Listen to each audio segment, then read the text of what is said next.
Welcome to Deathwaves on WGMUradio.com. Today, we have probably the coolest episode we have ever done. I am so stoked to be interviewing the one, the only, the legendary Ted Parsons of Swans, Prong, Godflesh, Yezu, Fetus, a touring member of Killing Joke, Yezu. He's also done work with Trepid and Pal. He plays in Metallic Taste of Blood. Aerobot, I hope I'm saying that correctly. You've also done work with Leonard Cohen, if I'm not mistaken, right? One track when with Swans. Yeah, it was the Leonard Cohen album tribute. Awesome, man.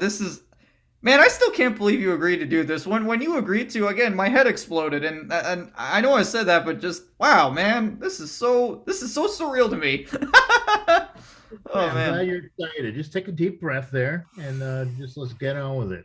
Sure, no worries. So first question. Mhm. So last year you recorded drums for Yezu on their album Terminus.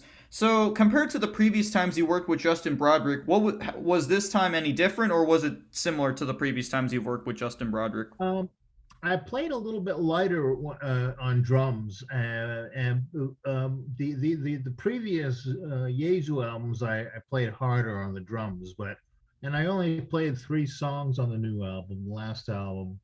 But Justin seemed to be happy with it, so if he's happy, then I'm happy. So it's always a pleasure to play with Justin Broderick. He's a Right. great guy. Right on. Let's see. So now obviously I remember reading about this, but you live in Norway now and you have a family there. Like how did you end up in Norway if you don't mind me asking? Well, we did some interviews here in Prong with the last album, Rude Awakening, and I met this woman working for Sony Epic, and I fell in love with her. And we went back to LA, and I couldn't stop thinking about her and thinking about her. So, make a long story short, I eventually ended up here. We got married in Brooklyn, and I ended up here in Norway with two kids. So, and it's a great country. I love it here. Right on. Well, obviously I'll just ask like how was the transition make living in Norway compared to the times when you were living in New York, for example? And LA, obviously. I know you've also lived in LA. Well, there were different times back then. When I was living in New York and Brooklyn, it was great. I had a blast. I was originally going to Brooklyn to go to art school. But meanwhile, I went to go see all these fantastic bands. Now, this is like the early 80s. I moved to Brooklyn from Boston in 1980, and there were tons of bands coming in, and most of the English bands, a lot of New York bands, a lot of punk bands, and I was out all the time seeing this music. But Where New at? York's changed quite a bit now. It's where did I live, or Oh, where at what? where in New York would you go to see all the punk bands at? I'm assuming CBGBs. I'd go to CBGB's, and then there was the Sin Club, and then there was this other place called A7 where Okay, Bad Brains would play all the time. There's just gotcha. tons of bars and tons of clubs that you could play almost every single night, day of the week. Gotcha. But it was exciting to be there because that I was also into art and stuff, which I'm getting back into. But the music stuff was my favorite. CBGB's was like my home away from home because Tommy Victor, the guitar player from Prong, did the worked at the soundboard, and Mike worked at the door, and I worked at the bar getting free beer. Not bad. Not bad. Not bad. Not bad, not bad. Well, Um, yeah, continue. no, that's all I have to say about Seabees. I mean, Seabees was the place where everybody played. I got to see the Ramones there, the Talking Heads. I mean, it Wow. was like so many bands that came there. Um, it was a real shithole, but the sound system was really good. Gotcha. And yeah, it was just a. It's not there anymore, obviously, but it was a legendary club in New York where everybody could play there, no matter what. That is awesome. So so actually let me go back to your musical origins. So what drew you to the drums? Like how did you become a drummer? Like what inspired you to play the drums? Well, I tell you what, my uncle Jim used to play drums, and I would go over to his place. He used to live with my grandparents, and I would go up and watch him play the drums. He was a great jazz player. He also played in a drum and bugle corps called Revere Raiders. And I would sit there and watch him play the jazz drums, and I was in awe. And he started giving me lessons. And this is when I was about 10, 11 years old. Sure. And from there on, I love the drums, you know. Gotcha. That makes sense. Let's see. So in I know in Norway one band that you've worked with is a band called Aerobot. I hope I'm saying that right. Uh Aerobot, yeah, yeah. Aerobot. Okay. Great guys, great band, kind of a noise metal band. Yeah, I gave a listen to the one record you were on, the 2016 record. Really, really cool. So what led you to work with them, and what was that experience like? Well, those guys really liked the Swan stuff that I did, and we met up at a bar in Oslo, and they said we want you to play drums on our new album, and I said okay, let me give a listen to what you guys are doing, and I really liked it. You know, it was it's they called it noise rock here, or noise metal. You know, Yeah, yeah, and they won all the awards here for noise metal. yeah. Um, and so they said, okay, well, um, was it Espen, I think, the lead guitar player and the singer, him and his wife live in this church in Sweden, which they record in. It's old church, and the Sure. place is massive. And I recorded like 4 songs there, and then I came home, and now that's sort of how I got involved with them. Every time they come into Oslo, I go and see them. And nice guys, really talented, interesting band. Gotcha. Interesting. Let's see. What other questions do I have? So let's go back to the early days. Let's go back to the very early days. How did you end up joining Swans in the mid 1980s? To make a long story short, a friend of mine, Algis Kizzies, came from Chicago with his band. And I was playing with this band called 10 Hail Marys and CBGBs. So he comes into the dressing room drunk out of his mind, and he's like, "Hey, you guys are great. You're fucking you great. You're amazing. You sound like Venom." And I'm going, "Venom? Who the hell is Venom? And who the hell are you? Why do you think you can come in here all drunk in the dressing room?" And he's like, "Well, I like the drumming. You're fantastic, and I want to play with you." So yeah, I called the guy up, and we were in this band together. It was called Cabbages and Kings, and one thing led to another, and then he joined Swans. He was invited to Swans because he was doing construction work with Mike Gira, Gotcha. and so Mike said, "Yeah, what about Ted playing drums?" Because we had 2 drummers at that time. And Al called me up and he said, "You know what? Michael wants you to play drums with Swans." And I was like, I wasn't really a big fan of Swans. I learned to really like them, but I said, I don't know. He's like, and Al just said, well, we're going on tour for like 3 months to Europe. And I said, okay, sign me up. I'll go to Europe. And that was with 2 drummers, and we had a blast. And that tour with Swans is, I think it was like 83, 84, no later than that, 87, I think. But so many different bands on that tour. It was Leibach and Test Department and Neubauten and all these crazy bands. I'd never even heard of them. Really? Yeah, at Leibach, we actually went to Ljubljana, and they took us on a tour of the city and what they did, and they had a whole manifesto. 2 of the guys painted in blood and charcoal and stuff, and I was like, this is fantastic. I really, being an art fag, I kind of liked it. Yeah.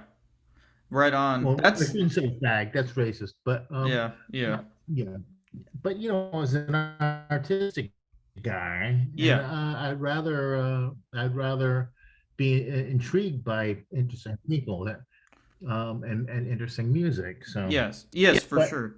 I have to say, Swans. After a while, I really understood what it was because it was more about the space of the beats, and not the beats, but the space in the beats, because the songs were like very slow, boom, cha, boom, cha, and no click tracks or anything. Just you have to count, and it was just pummeling drumming, Yes. and I really started loving that style.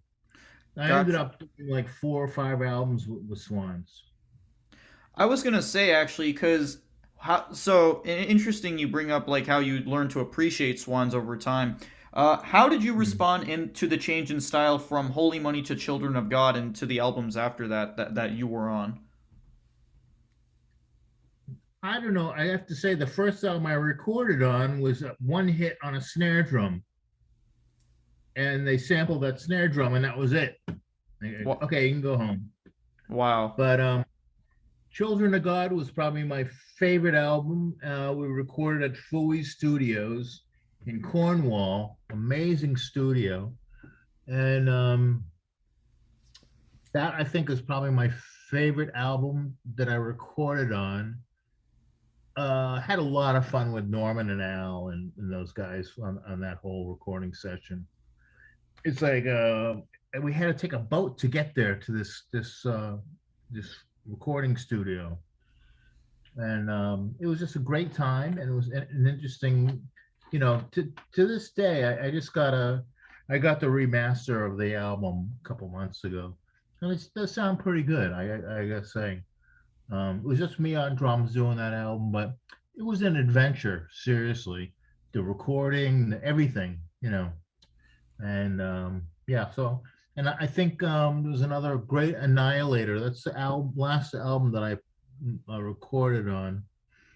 Bill Rieflin was also on that album. But I really liked that album a lot as well.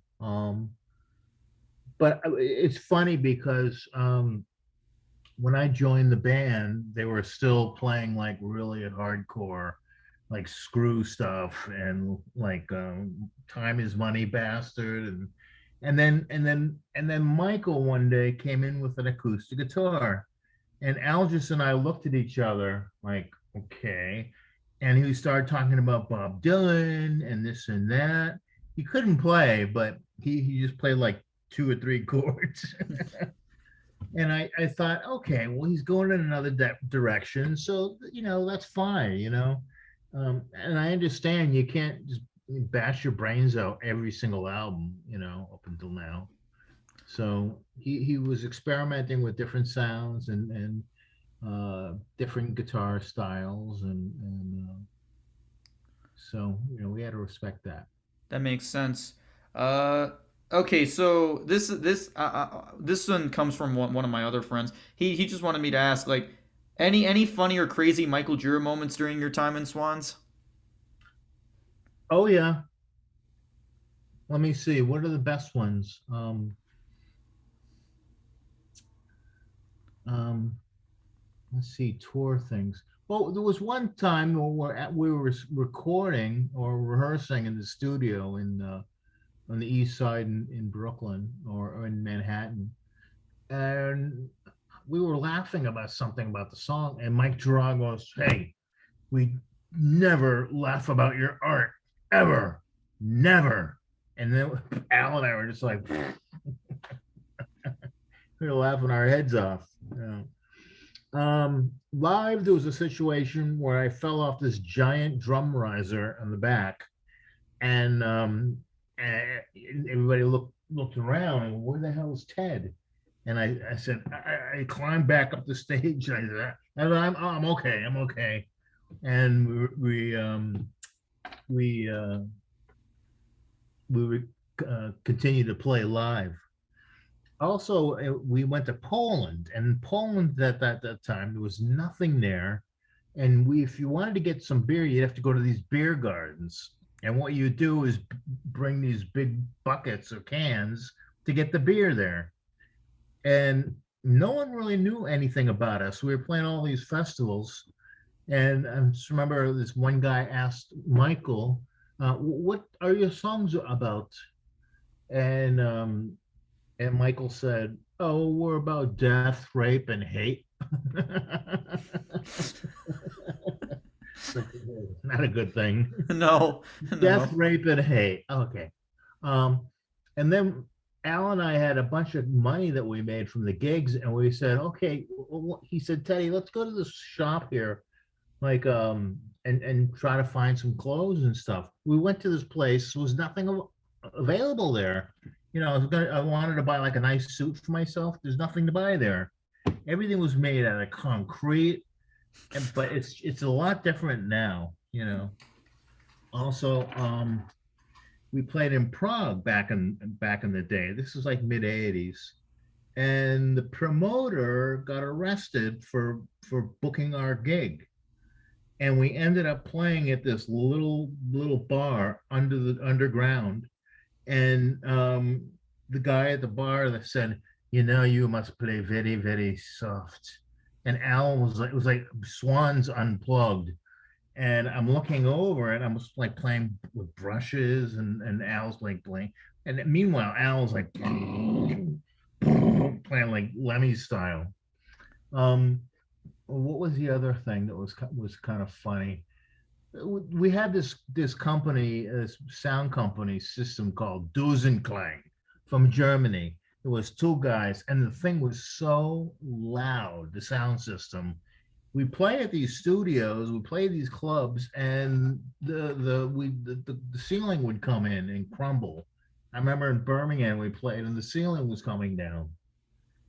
And we played in Edinburgh in Scotland, and they had a review of the show that it felt like getting punched in the neck repeatedly when Swans were playing, and one person had thrown up. Now I'm not sure if that's true or not, but that sound system was really really loud.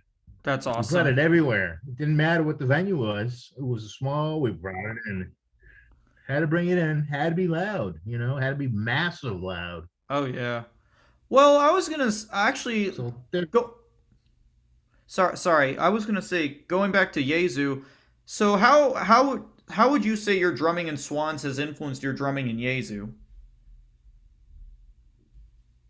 Well, I think it's actually it's influenced me in a lot of projects. A lot of people say, Ted, play a Swans beat for us. I was like, oh, okay, not to be repetitive, but a lot of people, when I go to record, they say, yeah, something like a Swans beat, maybe like a boom. Yeah. Meanwhile, Justin Broderick was a huge Swans fan, massive Swans fan. Oh yeah. Um, um, but it's influenced me quite a bit with all the bands I play with, even Prong, Godflesh, the Fetus stuff. So I have to say it's influenced me quite a bit. So all right, a follow up to that. How have so what do you think are the lessons you learned from your drumming in Swans in terms of like how they've shaped you as a player?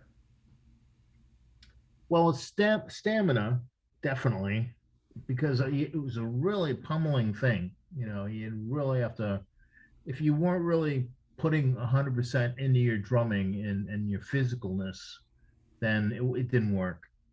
Also, the style, like I said, the space in between the beats, that made me really think about my drumming, because it's not like just fast drumming, like it's very slow and pummeling. Michael never wanted me to use hi hat like a regular beat. He always wanted me to work on the toms and the cymbals, and so I gotta say, there's no other band that I've played in that I played like Swans, in that style. Gotcha. That makes sense to me. Let's see. So let's see what questions I have. Yes. So going to Prong, the early days of Prong are the early days for me at least. The early days of Prong are my favorite era of the band. Obviously, I Mine too. really. Mine too. Okay, explain why. Now I'm curious. Okay, that go. Primitive Origins and Force Fed are the two fucking Sorry. best Prong albums. And you know why? Because Mike Kirkland was in the band, and Mike Kirkland sang on a lot of the songs. Yes, he did. And Kirkland's voice was just thunderous. But those albums are just very rough and raw, and like that was thrash right there. Yeah, man. And Well, tell me everything, cause like whenever I try to find stuff, like I like Force Fed is my favorite Prong record, and I love Primitive Origins. Don't get me wrong, Back to Differ is awesome. Prove You Wrong, classic, cleansing, excellent record too. But like, Force Fed is my favorite, wow, I really definitely.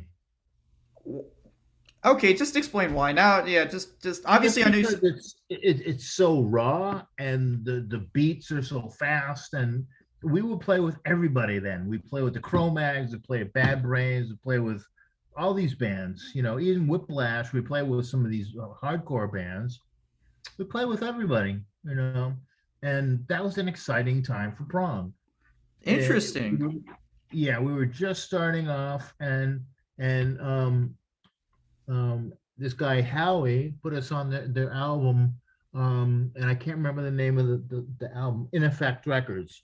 Yeah. And we were on that album with was like a sampler with Cro-Mags and Bad Brains and us. And nobody really knew what we were doing. When we got signed to Epic, they didn't know where to put us. And we were just doing what we thought was cool. Because back then, I had a lot of stuff in common with Mike and Tommy. The bands we liked were Discharge, Slayer, of course, Chrome, Killing Joke, and we just mashed all this stuff in together, and we created Prong. Now we were kind of a thrash band, I guess. I don't really like being labeled, but we were more of a thrash metal band. We play with the Crumbsuckers, we play with Whiplash, we play with a lot of people. We played with Clutch later on. Because Clutch loved Prong. When we played in Philadelphia, they came out there still in high school. I'm like, hey man, we love Prong. They gave us a single, and Clutch is like massive now over here in Norway. Yeah. Selling JP. Like, man, I'm telling you, if you come over here, you're gonna be surprised. You guys are huge. Great drummer, great guy, great band. But we did like several tours with them later on. But yeah, early Prong to me was exciting. It was kind of it was kind of like punk rock meets thrash. We Totally. we go to CBGBs and be fights and stuff, and it was just kind of fun and raw, and had a lot of energy. We would drive around the shitty old van that was all a rust bucket. We barely got around the gigs. We barely tried it. We went to the 930 Club in DC, and we barely made it. We could barely make it to these clubs. We could barely make it to Boston. And we were like, okay, screw this. We're not gonna use this thing anymore. It was parked on the street in downtown on the east side where Tommy lived, and there were like homeless people sleeping in it. And we go there, and we'd be like, okay, just let them sleep in there. It's okay. But we'd have to kick them out, So because we had a big sofa in there, it was a shitty way to get around. But you were able to fit a sofa in a van? Yeah, because we had to sit in the van. Okay. It was gutted, and so we could put our amps and drums in there, but we had to sit on something. So Gotcha.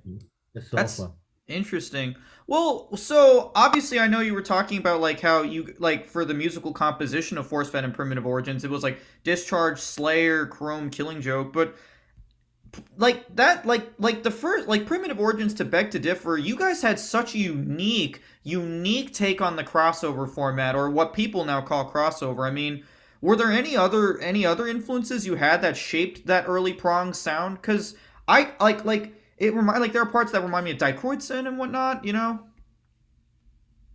Mhm. I think Killing Joke was a major influence for all three of us.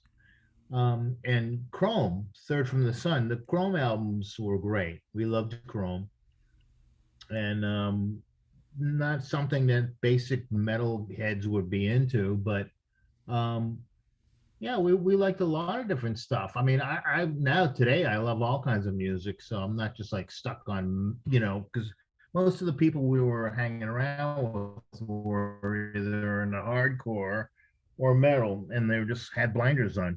Yeah. I know Mike had a vast taste of music, and so did Tommy. So, you know, Them um, I gotcha. don't know. I just we just didn't like metal and hardcore. We liked a lot of different stuff. I also liked blues music. I liked reggae. I liked reggae quite a bit. Not only because of the Bad Brains, but my parents went to Jamaica and they brought back all these reggae albums, and I started listening to them and going, okay, those beats are cool. The reggae beat, the bass drums on three, one, two, two, and I was really into it. And then I got heavy into dub music Yep. because the dub stuff was fantastic. You could do a lot of dub in a lot of music. But the like last Lee Scratch Perry, rest his soul. Mm-hmm. Um, he was the guy that actually started reggae music. Um, but for some reason, people didn't understand why I liked reggae. A lot of people thought like dub was boring, but like all the label on you sound. I don't know if you know about that. Tackhead, Adrian Sherwood is doing the mixing and stuff. Keith LeBlanc is a drummer who was actually in the early um, hip hop stuff and Grandmaster Flash bands and stuff. Gotcha. Him and Doug Wimbish, the bass player, and that was like back. Then we started going to these hip hop clubs and stuff, and it was like African Bambata and graffiti and breakdancing, and it was just starting in New York. And we were saying, yeah, this stuff isn't going to last long, but it was cool to see. Now hip hop is like, It's man, a oh it, man, it's everywhere. It's it's everywhere. everywhere. And then Public Enemy was actually Justin got me into Public Enemy because he loved all those beats, and half Gotcha. those beats, in like the first couple albums, were hip hop beats from Public Enemy. Wow.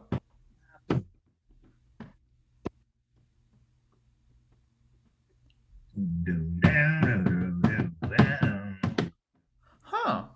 He loved him and Kevin Martin, the Bug, loved hip hop.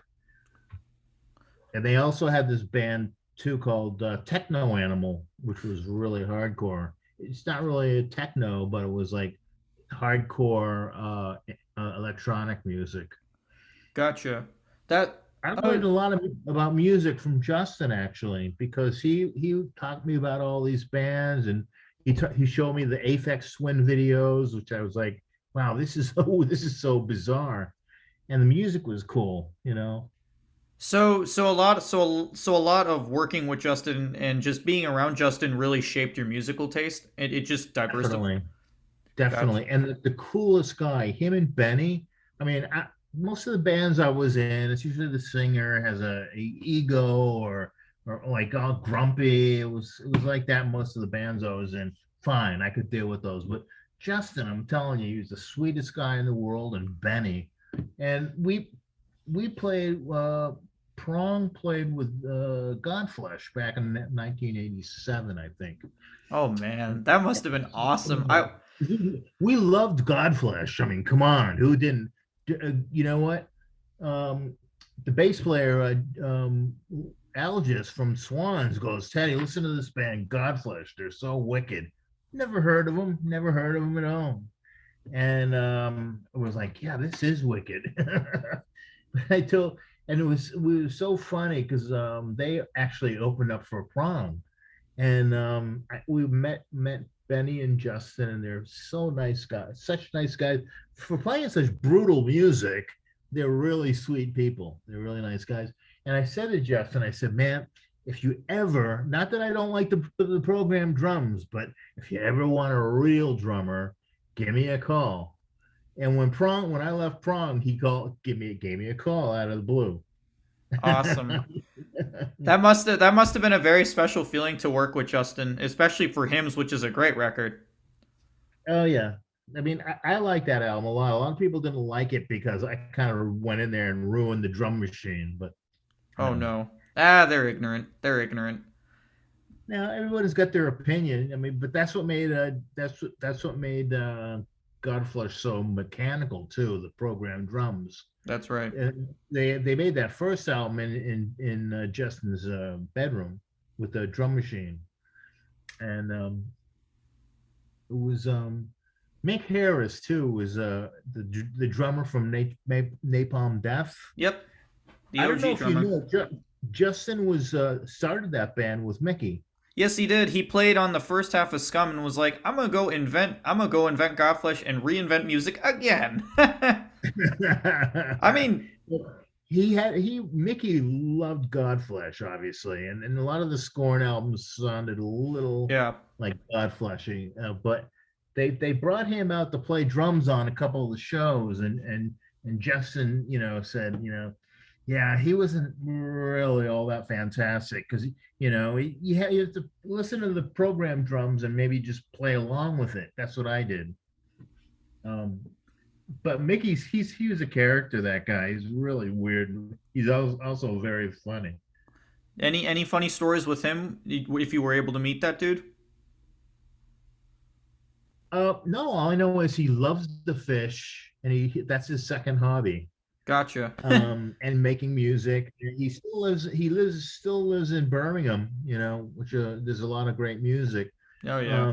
Oh yeah, well, Godflesh actually recorded at the Black Sabbath recording studio rehearsal space in Birmingham, and we're going, oh, I wonder if we're going to see like Tony Iommi here, and sure enough, we're in the studio, and Tony Iommi's walking down the studio, and he beeps in. He's like, "Hey, mate, so what's going on?" I'm like, "Oh my God, it's Tony Iommi." That is sick. I've met so many people through my career. I can't imagine that I never thought I'd meet a lot of these people. Do you have Prong, any funny encounters from the people that you met?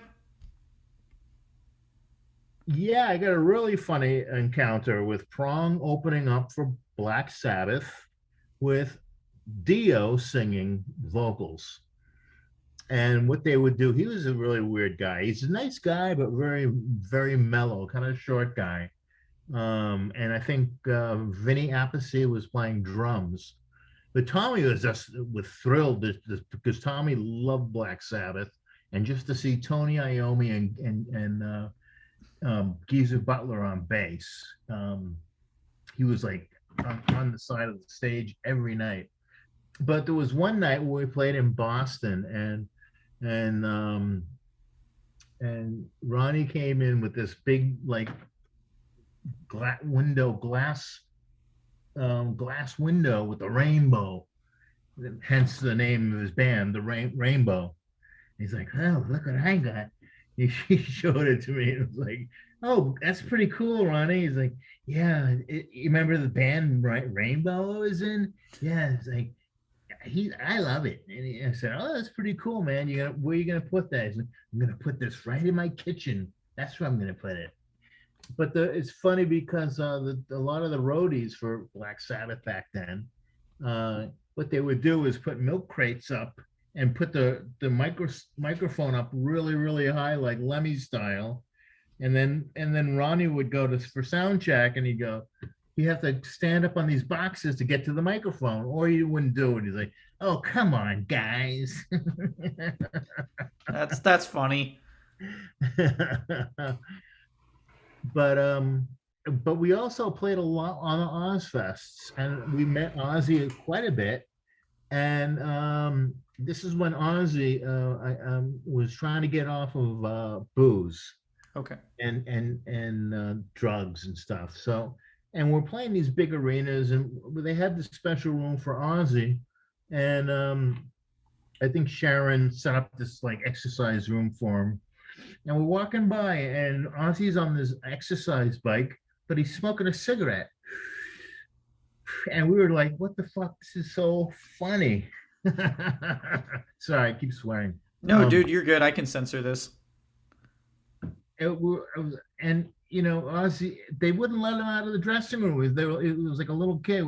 He came out. He wanted to talk about tattoos and stuff because I have tattoos. And then Sharon was always like, "Oh, come on in, Ozzy." They treated him like a little kid, But he was a sweet guy, really nice guy, and we'd always talk to him and Zach Wild and those people. Right on. Right on. Well, so obviously, I know in the '90s, you guys, Prong were obviously as soon as Beck to Differ, that pretty much broke you to the metal masses. I mean, Yeah. that. I mean, Lost and Found was played on Headbangers Ball. People were repping your shirts like crazy. There Hmm. was an obvious You know there. what? Our first tour. Check this out. When we were signed to Epic Sony, was with Soundgarden and Voivod. Oh, that's awesome. We love both bands. And Chris Cornell, rest his soul, he was a big Prong fan, and he had a big Prong symbol and painted Prong on his leather jacket. That's awesome. It's like, wow, you must really like Prong. But the Soundgarden back then were amazing. They were a great band, and Voivod were fantastic. Just a different metal band. Yeah, definitely. And so that was our first major tours that we did on when Beg to Differ came out. Nice. I know. Obviously, like there was a humongous change in sound from yes. So here's the question: the change in sound from Force Fed to Beg to Differ. It's obvious, but it completely raised the profile of Prong. What do you think are the lasting impacts of that change? Because, like I said, that completely broke you to the metal mainstream. People love Beg to Differ, and people really did. Pantera loved that album. That's why we were on there going opening for shows for them. And we went to Texas once, and they came up in their Pantera van like, "Man, Prong, Teddy Prong, and Tommy Prong, your album is great, man." And we were like, they're like, "Oh, thank you, Pantera." And we did a lot of shows of Pantera, and they were. You want to talk about sex, drugs, and rock and roll? That was a band to tour with.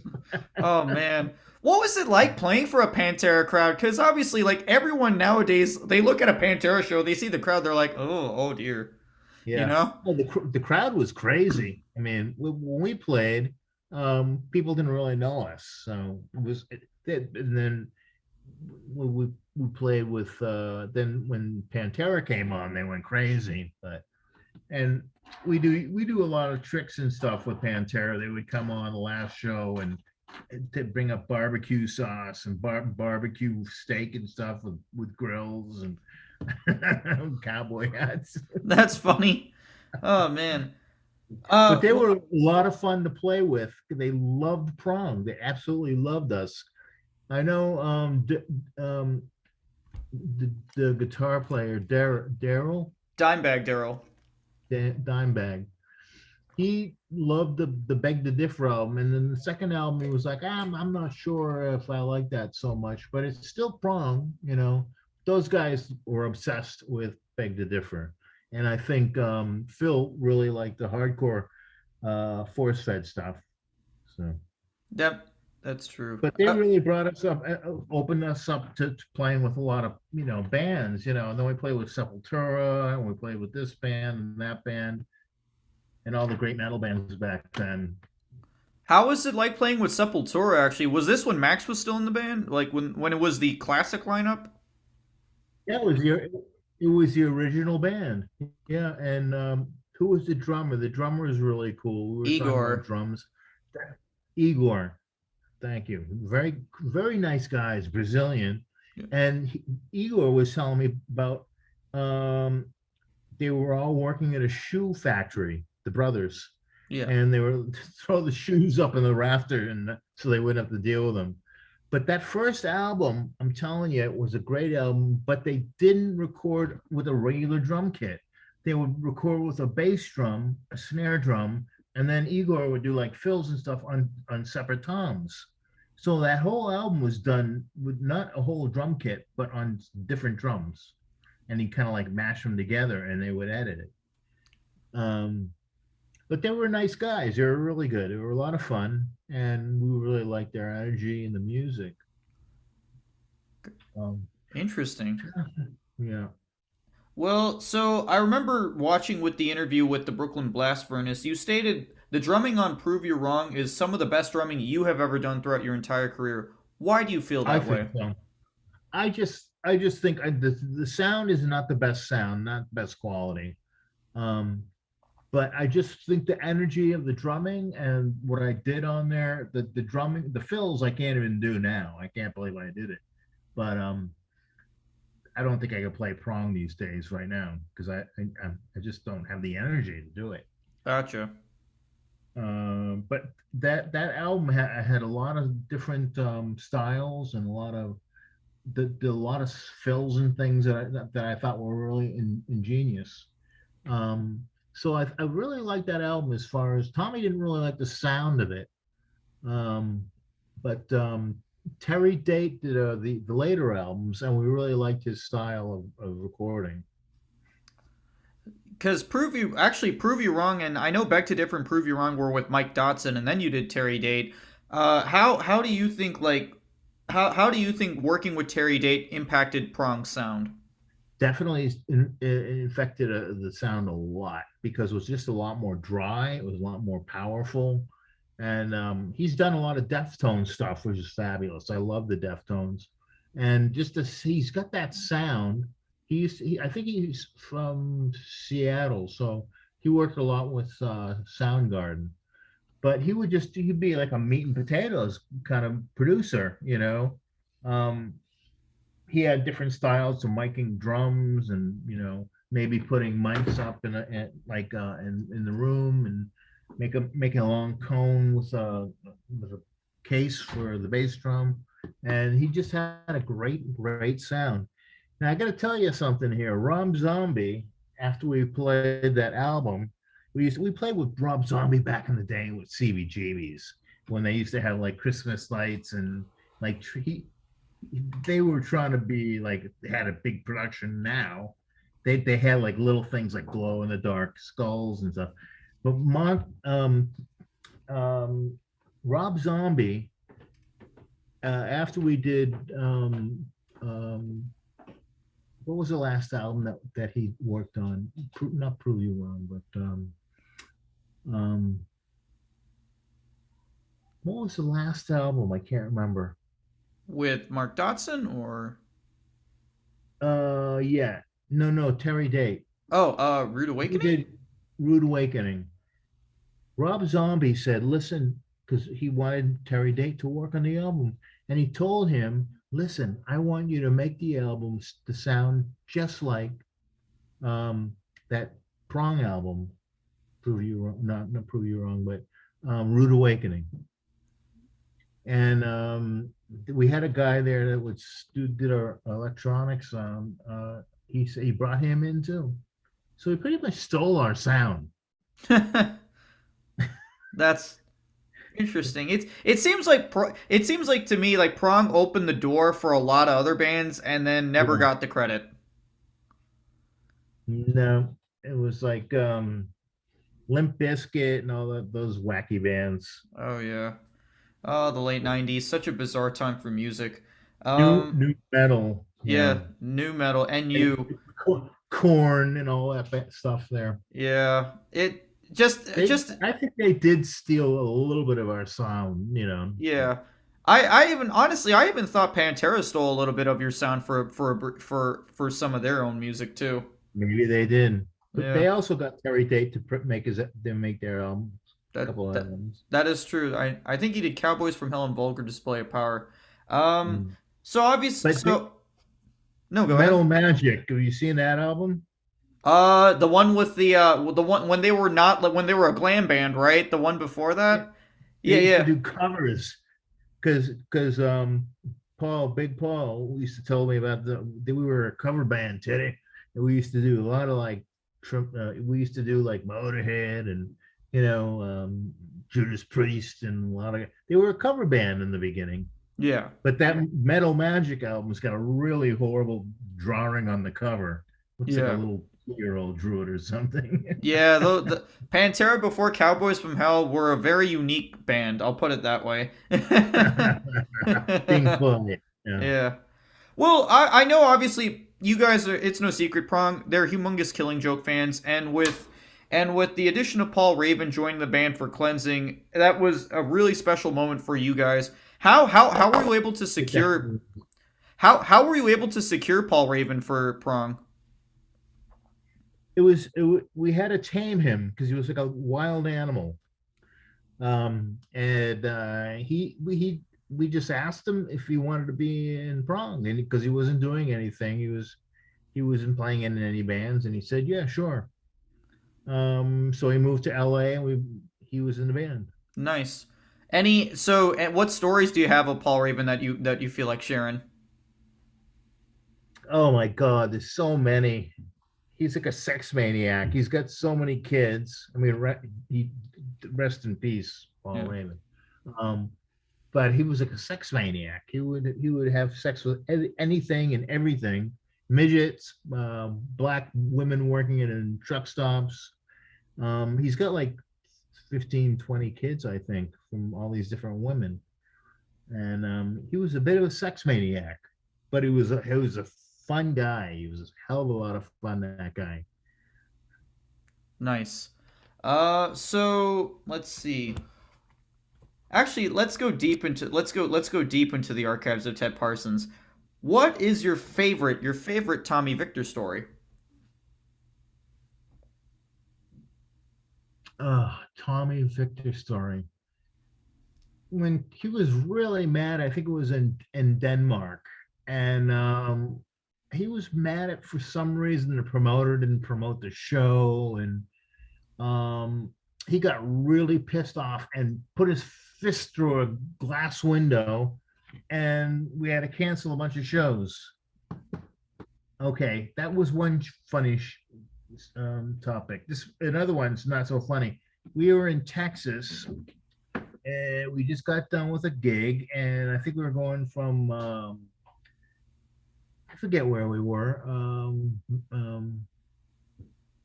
I think Dallas, Texas, or something. And there was a little bit of snow, and we were in our van still, and the van flipped over on in the highway. This is when Troy Gregory was in the band, and flipped over in the highway, front end to back end, and we were all kind of like crashed on the benches, and we boom, and we landed, and the merch guy fell out and landed in a bed of ants. And then Troy goes, "Hey, look what I found! I found my socks I've been looking for." Tommy had a bad he fucked up his arm, so we canceled a bunch of gigs. But I couldn't believe that we actually did that because in Texas we didn't have any snow tires on. You know, we didn't have anything on, and people in Texas aren't used to snow. So then we had a major crash, but luckily none of us were really hurt. And we had to go to the hospital to bandage up Tommy's arm. But I thought that was kind of a funny thing. Gotcha. That wow, interesting. After basically tumbling in a giant van, Troy Gregory's like, I found my socks. Yeah, and the merch guy flew out the window, and he's the only one that and landed in a pile of ants. Wow. You get Damn. to the hospital, and the merch guy's got these ants crawling all over him. Dang. Well, so let me see what other questions I have. Actually, so let's go back to Godflesh for a second. What was the recording and writing process of hymns like? I know you basically played along to a drum machine trying to understand the sounds of Godflesh, but did you jam out? Did you like literally sit in a practice studio with Justin and GC Green and then just hammer it out? Yeah, I would, because obviously Justin would do the programming stuff. That's the demo tape, and then I just kind of played along with what he did because Justin really kind of knew what I was going to play on the song. So I just played what he programmed, and I went to the studio. I think that might have been when we went to Black Sabbath studio in Birmingham. We rehearsed for that album.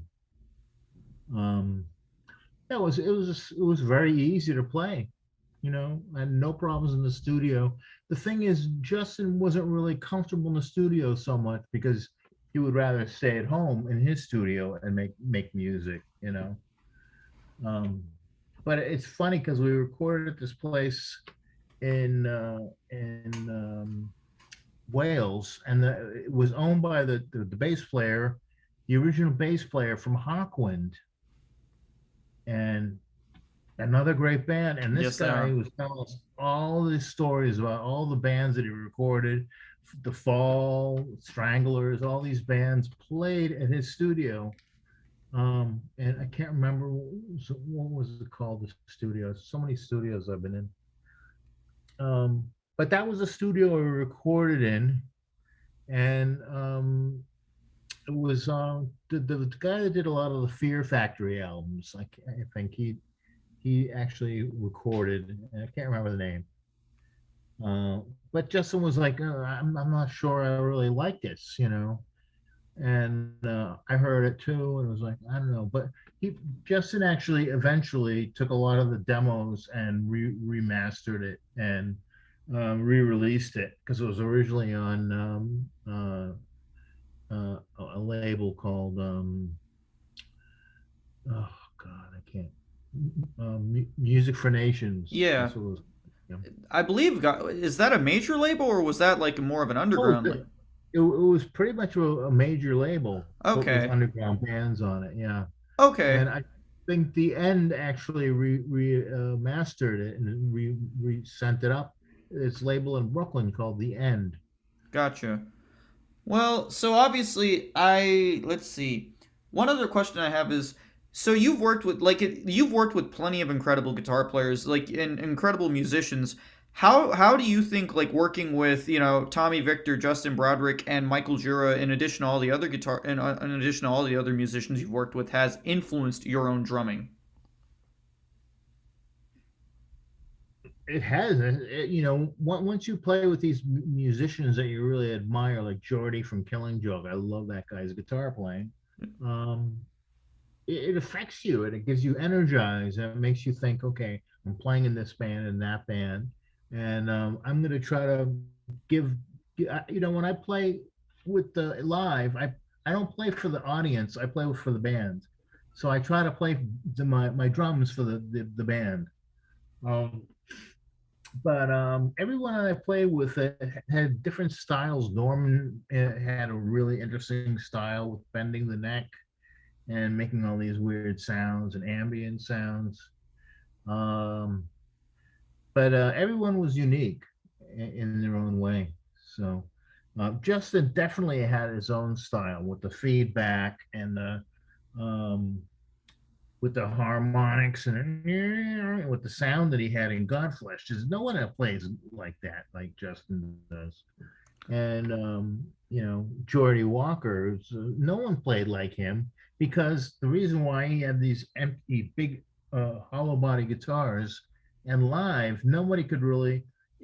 Even the guitar techs would like try to turn the sound up, and but Geordie used that sound, that feedback, to create the sound, Yes. and his sound is amazing. I love his style. Well, so since you decided to bring up Jordy Well, that's Walker, it about guitar player. gotcha, gotcha. Well, since you decided to bring up Jordy Walker, I know in 2003 you actually got to achieve your dreams of playing in Killing Joke. Uh, you did the tour with them. Was it everything you had hoped and dreamed it would be, or Yeah, it was. It was. I had some problems with Jazz Coleman. No, he was a bit of a, how you say, amazing perfectionist, but he could be really nasty to you sometimes. But the rest of the band, Jazz, was okay. Great, amazing vocals, and Jordy I hung out with a lot. Just a really nice guy, simple, basic, nothing. Drank a lot. We drank a lot on that tour. Actually, two tours. Um, and Raven, actually the fun guy I always had fun with. But yeah, it was an amazing tour. 3 months in Europe and then a couple months in Canada and the States. gotcha? Well, how did you have to mentally prepare yourself? Because I know obviously as a fan playing in a band that you admire, there's Well, there I'm gonna step back and tell you a little bit about that album that is called Killing Joke, and it had the clown face on the it. 2003 self-titled, right? Exactly. And Jordy had an idea. The guitar player from Gang of Four made that album, and his idea was to have three different drummers: myself, Dave Grohl, and the drummer from Tool. And then Dave Grohl, being a big God Killing Joke fan, went in and said, "Okay, I'll do it all for free." He cockblocked everybody. He's like, "Oh, Jesus, that bastard!" But that album is the drumming is amazing on that Yeah, album, and Jazz was saying that he came in and just knocked the songs out, no problem. They recorded it in L.A., I think. gotcha. Well, so how did you mentally prepare yourself for that tour? Like I when Paul, rehearsed a lot. gotcha, I rehearsed a lot by myself with the albums. gotcha. You just sort of sat there and drilled, going, I cannot mess any of this up. Yeah, I mean that song "Change" I already knew from like years ago when I was like 16 when I first heard KJ. I Gotcha, already kind of knew a lot of the songs, but I knew gotcha. I had to be my best, and I was pretty much. Any funny stories from that tour as well, or any interesting moments from that tour you'd like to share? Um, there was one that was really funny. We were on our tour bus, and we were coming from France to England, and we were going over the channel into the Dover, where we go into England, Dover cliffs, and it was very quiet there where you enter England. Um, what do they call it? Um, Customs area, and I was the last one to go through, and I said to the guy, "Hey, you know what? Could you do me a favor and just play a little joke with me?"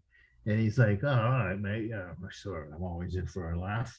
And I said, "Can you tell the guys on the band, they're all waiting for me on the bus, that I can't get into England because I'm a wanted criminal, and I'm arrested, and they can't let me through England because I had a bank robbery job in the States, and I'm a wanted criminal."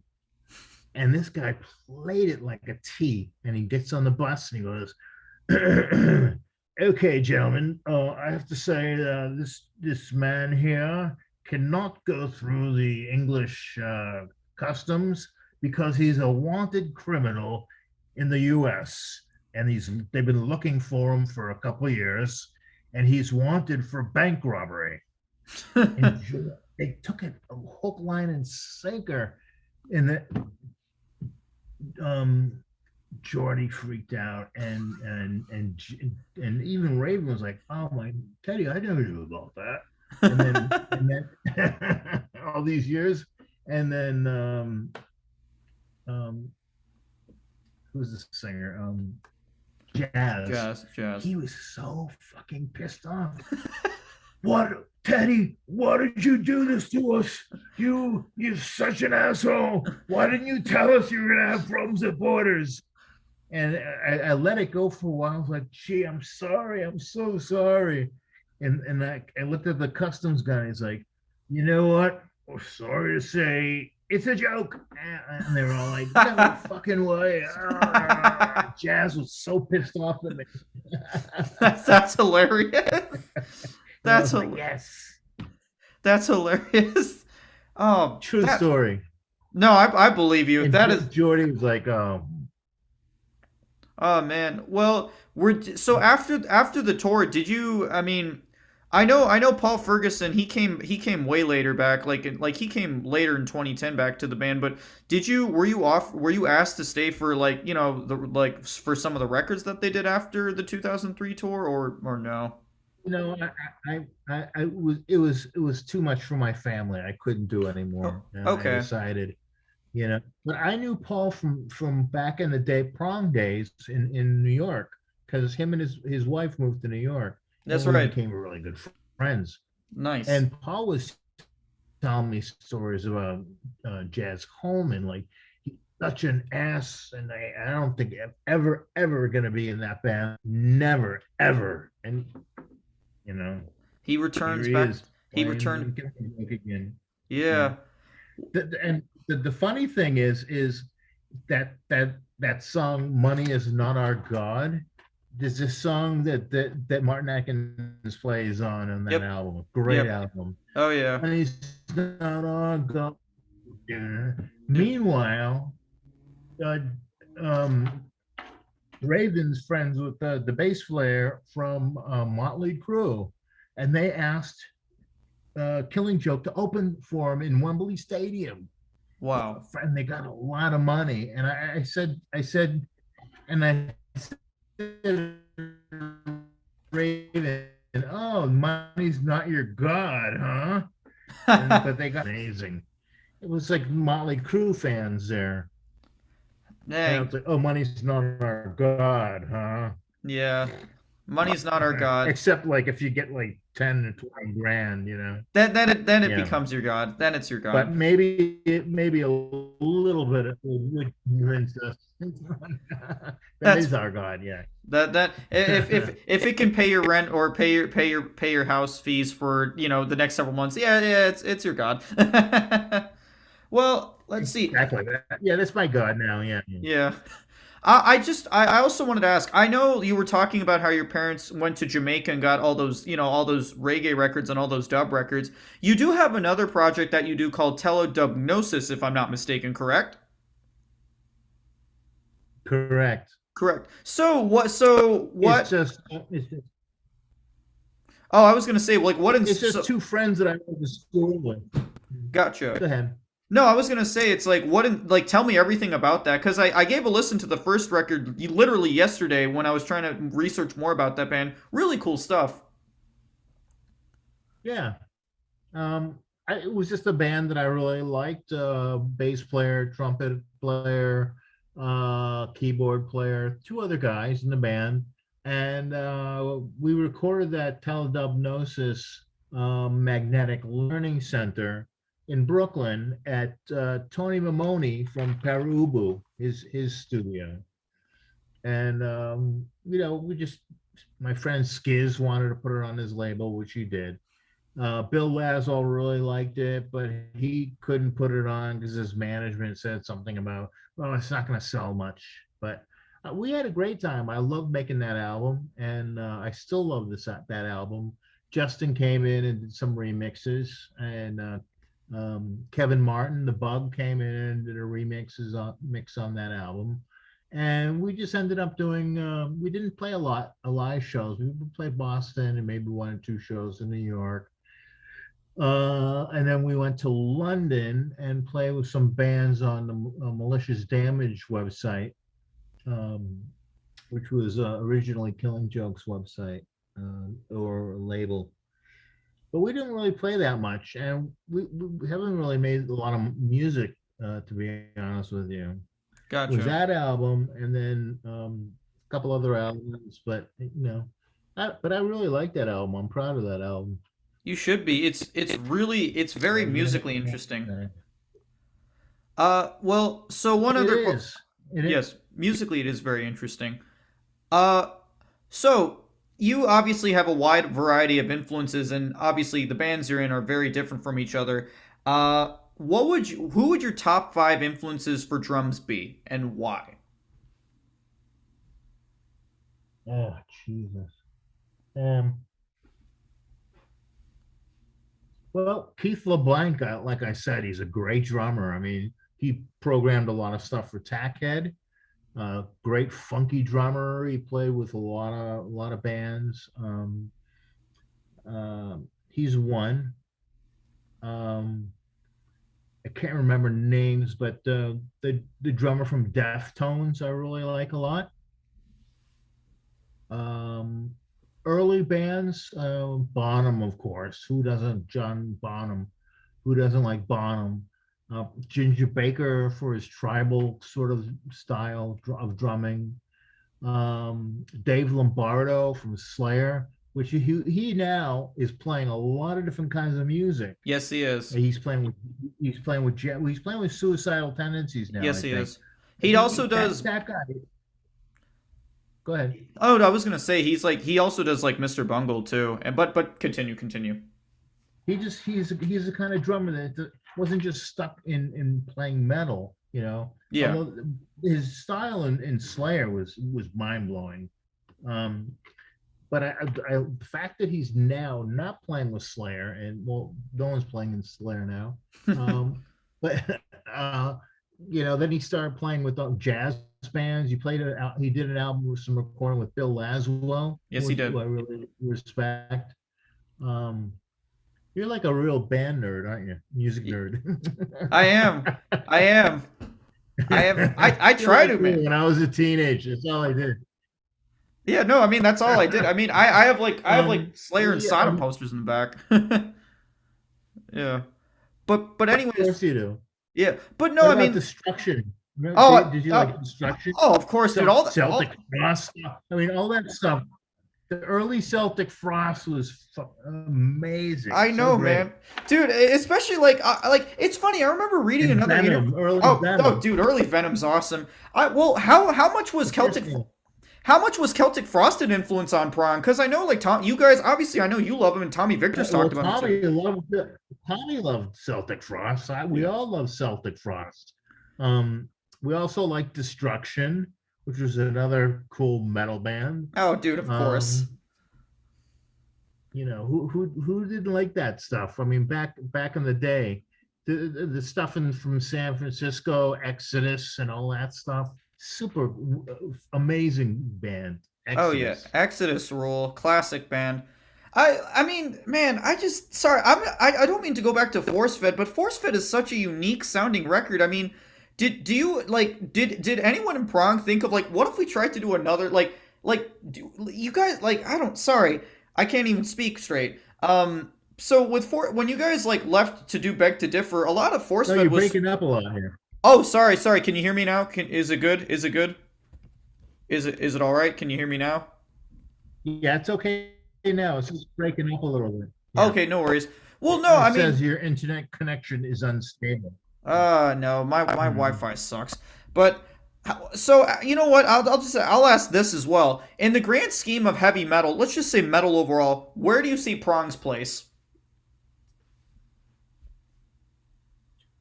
I don't know because we never found our place. I Real? mean, we never knew who we were going to open up with or play with. We were fine playing with Whiplash, or we were playing fine playing with Ozzy. We were fine playing with Cro-Mags. We didn't really have a place to fit, really, and that's why the Epic Sony had a problem with how they were going to put us in place, and you guys need to have a look, and I'm like, my look is jeans and a t-shirt. Okay, I don't know what the hell they wanted us to do. But I said, look, we're a jeans and t-shirt band. We don't wear like fancy clothes and you know big boots and I don't know like Kiss stuff, which I love back in the day. Kiss. Yeah. we didn't know where we were going to fit in. We just, people liked us, and we thought that was cool. We liked their bands, and we didn't really know where we fit in. We were put in into the new metal. Okay, that's where we fit in. But I didn't like that term, new metal. What do you think of the term groove metal? I know Prong has been associated with that term as well. Whatever. Respect. So do you keep in touch with any of the former members of Prong? Like, do you keep in touch with Tommy or Mike at all? Or I do. Yeah, and the reason why is, check this out. We are going to, or we were going to release Primitive Origins and Force Fed together, remaster it, and make a little book about it, and remix it and remaster it and ship it out. So I've been talking to Michael quite a bit. Now, I don't think Mike really wants me to talk about this. Mike is not doing well health wise. okay. I'm sorry to hear Um, that. yeah, he's such a nice guy too. But we kept thinking about, okay, we're going to put it on this out label and this label and this label, and we're going, okay, great. We're going to put the two albums together. Tommy always wanted to just put the Primitive Origins on, but I said, listen, these are two great albums. We should have a double set, and then we should have like writings. We can all write about our stories and have pictures that nobody's seen. That mean, you'd fucking love that, wouldn't you? I'm sorry. I'm a huge nerd for stuff like this because I wasn't. I mean, full disclosure, I'm 24. I was not alive when all that stuff was happening. So for me, this is. Yeah, guess how old I'm gonna be this summer? How old, my Yes, friend? Uh, 49. 60. Oh well, okay. Well, I'm off. Well, I saw like your son was help. That was your son. I'm assuming that was helping you Yeah, with your yeah, yeah. Wi-Fi. I hope. He's making music too. He's making electronic music. It's Ni- great. It's really nice, good. nice. Have you do your okay? Let me ask this: do your children appreciate your music? Like, do they like how are they interested in your music at all? The only thing they're impressed about is that I was on MTV. They don't Oh, really like Godflesh. They don't like, but they do like Prong, some of it. okay. Oh, Um, but yeah, my son appreciates it more than, because he's playing music. But I don't know. My daughter's kind of bragging, like, my dad was on MTV. that's So still hey man, that's still cool. Your kid gets to brag about you. Ain't nothing wrong with that. Well, so for a lot of younger musicians, like, I mean, I shouldn't say for a lot of younger musicians, but if you could give any advice to a younger musician who's just starting out, what advice would it be? don't quit your day job. Okay, Don't okay, ever rely on making money playing music, no matter how popular you are. okay, Always start in your town or wherever you are and build a base there, okay. because you're never going to get anywhere if you're going to be touring here and there. Build a base if you're in Boston, New York, or wherever, Seattle. Build a base there, but always have a job that you can make music money from, because Okay. you're not always going to make money with playing music. Interesting. Well, Mhm. that's especially. I mean, I mean, as especially. sad as that sounds, it's true. If you No, you. ever read Steve Albini, he's got a book called the Business of Music, and he's got it down to a T about the music industry.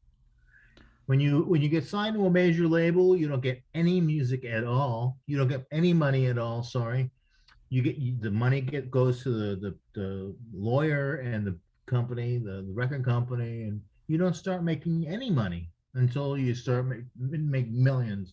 Now, when we signed to Sony, there was like Pearl Jam was making money for that band. Rage Against the Machine, all these bands, they were making money for the label. We were lucky we weren't kicked off after like one album. Back then, they would throw the shit on the wall and see what stuck. We were lucky enough to make 5 or 6 albums with Sony Epic. Were you able to at least like, so during your time in Prong, were you able to at least like live off it, or no, you had a day job the entire time Oh during yeah, Prong? oh yeah, oh yeah, yeah, yeah. We would have a lot of money from like because Metallica wasn't making a lot of money. So what they would do is sell their vinyl and their T-shirts and make money when they were doing their gigs.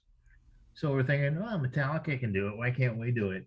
So we made a lot of money selling Prongs T-shirts and stuff. And luckily, Beg to Differ was pretty much a good seller. That album sold how many we sold? 70,000 records.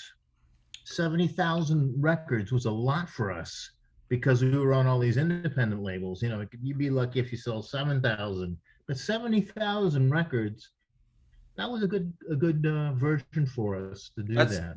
no, that's an achievement. I mean, if you sold 70,000 records in 2021, hey, you're kings, you know? The record companies now are you can't even sign to any bands. They're not signing anybody. You, Um, it definitely seems to me that like the internet, if you're an independent band, just go on the internet, go on a Bandcamp, and then just keep running with that. Exactly. That's what I tell people because even independent labels aren't taking chances. Gotcha, The gotcha. music industry has definitely changed big time. It has. I also know, Mm. like, I also was like browsing your, like, you also do a lot of art in Norway now. Do you care to elaborate on that?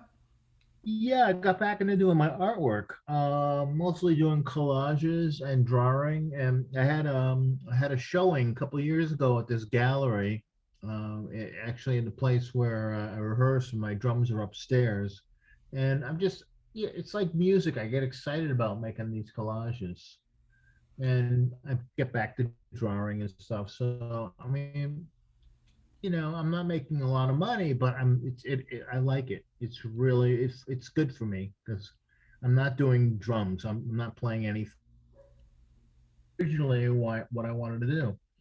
Gotcha. So I'm getting back to that, and it's fun. It's fun.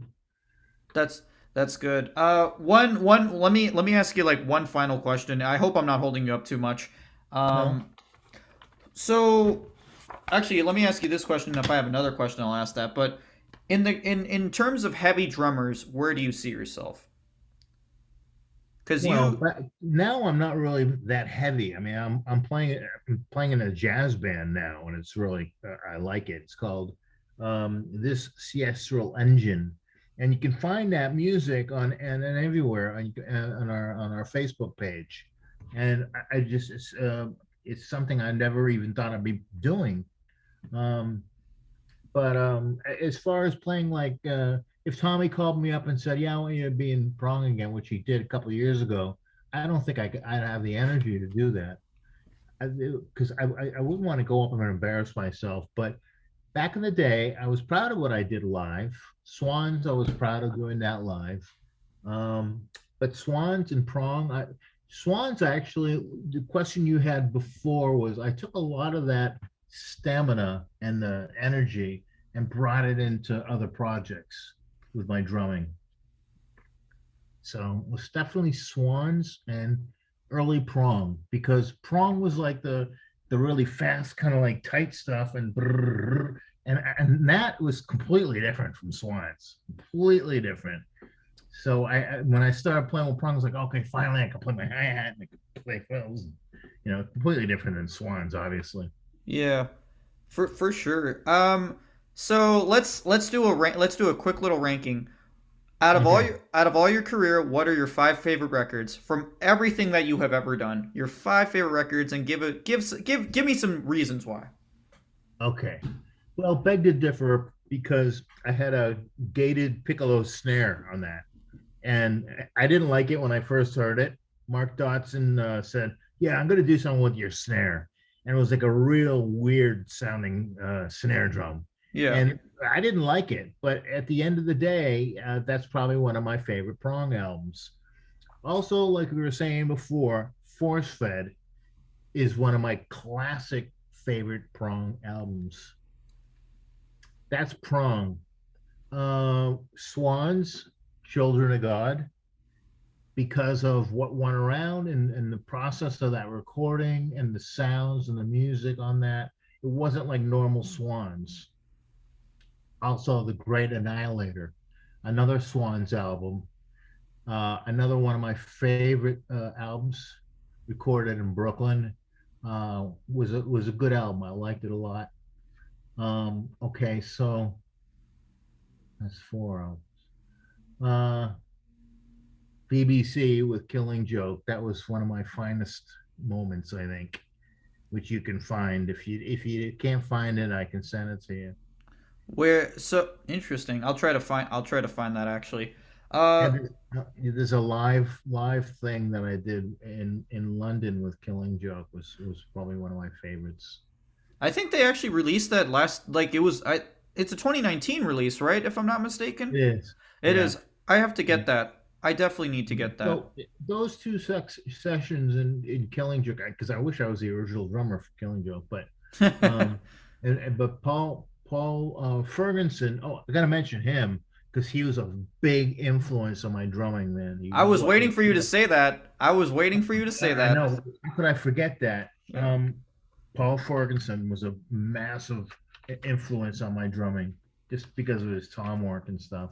Oh yeah. Um, Also, there's a lot of little projects that I've done. That the Gnosis album, Magnetic Learning Center, I thought was a good album, and I really liked it. A lot of people that were into dub and experimental music also really liked it. It Gotcha. got reviews in Wire magazine and stuff. We were all kind of like living a different area. Jason, the keyboard player, lives in Seattle, and Greg Grinnell, he lives in Vermont, and but these days you can still record through the internet, and that's not a big deal. Yeah, definitely. So I've been doing a lot of stuff with Colin Edwin and Geraldo Bernacci, which are two really good guys that I play with.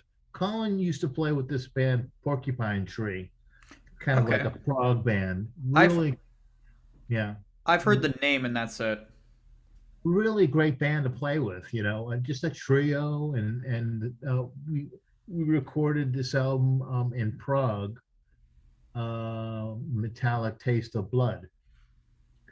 That's the name of the project. And It sounds like a metal band, but it's not really. It's it's hard to describe. It's a bit of it's a bit of funk. It's a bit of rock. It's a bit of dub. It's but experimental. Um, but Araldo's played in a lot of different projects, and he does a lot of experimental stuff. He's kind of like the Bill Laswell of Italy, I have to say. Interesting. Yeah, you can check his stuff out. Um, Geraldo Bernacci. And what else? The Fetus stuff was really fun. We did a live album called Fetus Corruptus, and that album was really really good because it was also Algis on bass and Norman on guitar. Um, I gotta say that's probably my top favorite music. Um, yeah, Gotcha. I don't know Well, if that's 10 or not, but no, it works. I mean, I was hoping for five, and you gave me more than five, so I can't complain. But so, do you? Obviously, I know you're busy with art. You have a family. Do you try to keep up with new music, or do you have any newer artists that you really like and would like to I talk about? do. I have this band, Idols, I love. Okay, Absolutely fantastic band. Failure, I love. That band Failure is fucking great. they're sick. A lot of people I know love that band. The drummer is great. Deftones, everything they do, I really love. Um, there's a couple of other things you might know or you might not know. Tune Yards, they're this band from Vermont, girl singer. They played like really different music. I like them a lot. But the Idols are really good. They kind of remind me of Jesus Lizard a little bit, Okay. but really, if you've never heard them, you gotta see them, and they're because they're great. They're live and they're fantastic, and they're a British band, but definitely unusual and different. And Gotcha. they're getting really big now. All I've heard those. I've heard the name. I've been meaning to see them, but for some reason something prevents me from seeing them whenever I'm like I can get tickets. Nope, I can't see them that day. Damn it. Yeah. Go It's check one them out. I would love to see them if they ever come to Oslo. But yeah, they're a good band. I like them a lot. right on. So that's that's basically it for that's basically it for this interview. I would like to thank you again for sitting down and taking time out of your schedule to talk to me. This was a total blast. No problem. I had a good time with you too, Vivek. Thank you. Ted Parsons, I believe. I also know you have a Facebook page for your artwork. Do you remind me the name Yeah, of it, please? yeah. It's called uh, oof, artist something or other. I can look at it right now. Go ahead. Let's see. Let me see if I can find it. Uh, Go on Facebook. let's see. Ah, yes, it is rhythm attack art.